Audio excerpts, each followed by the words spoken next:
It was good, y'all. Fusion here, back with another video. And we're gonna go ahead and just continue with the Perk Alternator overhaul. This time we're starting with the mages. And yeah, so let's go ahead and get started. Basically, with the mage new perks and everything, it just overall improves how all of the builds work and all of like your spells. So for example, illusion, it still is more about that fear and that calm and that mind control. For example, the mastery costs less magicka and lasts a bit longer. Silent Storm, all spells you cast from any school of magic are silenced like to others, so it's easier to have that sort of stealth illusion type of build. But then also get the dream magic, activating a sleeping victim to steal their dream, basically increasing your effectiveness of your spells by 50% for quite a while.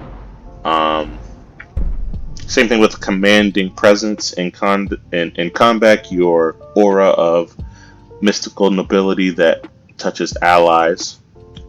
That does give them some more damage and everything. Entranced Barter, you can activate any target under the effect of calm, basically to trade some things for them. And your strongest is Wraith Walker after using an active perk, which is Blind Guardian, all that type of stuff. The spells are 50% more powerful. So yeah, so there's quite a bit of them here. I really didn't check them all out. There's quite a bit with illusion. I will definitely be doing a type of stealth illusion mage build. So definitely look forward to that. Next up, Conjuration. You can be the Rat King.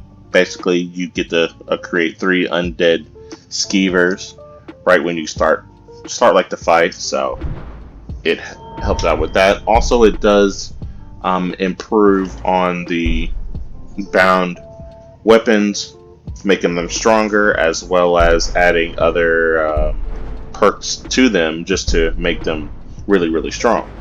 Okay, next up, you got the bone men, where you can get like some bones and create, like some more skeleton warriors and everything. Also, you can power up the skeleton warriors and change them to skeleton mages and add different perks as well. Also, you got the Necro Mage Conjuration. You got the Ravenous Dead, so when you do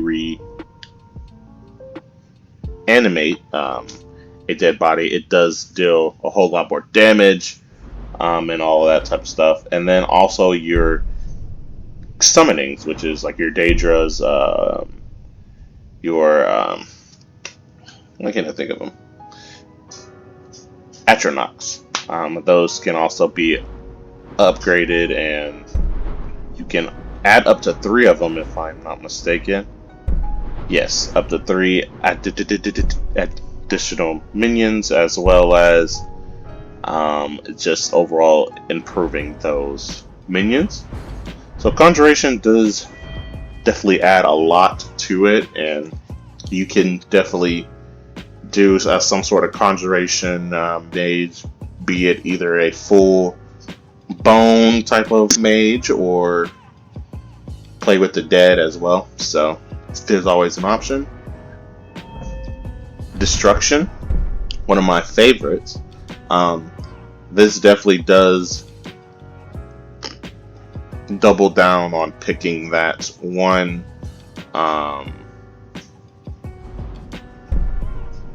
spell and just sticking with it. So that's the shock, frost, or your fire spells. Basically just buffing those spells. For example, the shock, you can add some arc burn, also a supercharge where you just do a huge Nova Blast, as well as ice, freezing them, fire, flames, as well as raw power, which is increasing the destruction spells that are not fire, frost, or shock, which can be blood magic or other types of stuff like that. And then, my bad, it does also go through like runes and all that. So if you do like to use runes, then this is what you can do. But I am definitely gonna make a destruction mage. I think that's really fun. Next up, restoration.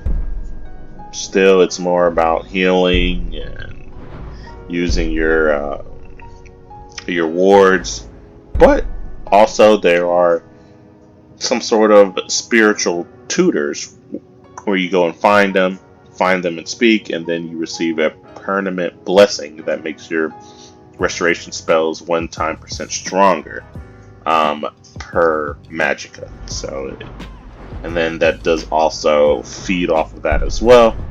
And then you got your healing, your exorcist type of build where you study the start of the arts of destroying like the undead. So you learn Sunblast, which is dope. So you do a lot of damage and you can definitely handle quite a bit of the undead. Edgewalker, you basically spells are 30% more powerful if the recipient is below half health, and the bonus increase as health decreases. So there's a lot of things that you can do that will make you much stronger. And there's even False Light, where instead of casting a heal on an enemy, it does damage. And then you also have an option to go towards more of the disease magic instead of healing. So this is overall just adds a lot more depth to the restoration skill tree. So it's not all about healing and about your shields, or like trying not to buff people. You can still deal some damage with a restoration build. Next up, you got Alteration, one of my favorites, one thing that I play all the time when I do build my mage. This is all about changing your body and all of that type of stuff. For example, Alter Self, you get to add different like resistances, tributes as well, health, magicka, stamina, all that type of stuff. Also, you can dip into Vancian magic, where you have charges instead of magicka, and it is a whole nother way to play like the game, and I definitely do enjoy that aspect of it. As well as the Philosopher Stone, once a day you generate gold equal to 4 times your level. Also with locks, you can weaken an expert lock or lower and reducing it to 0. And then you can also have emergency teleport.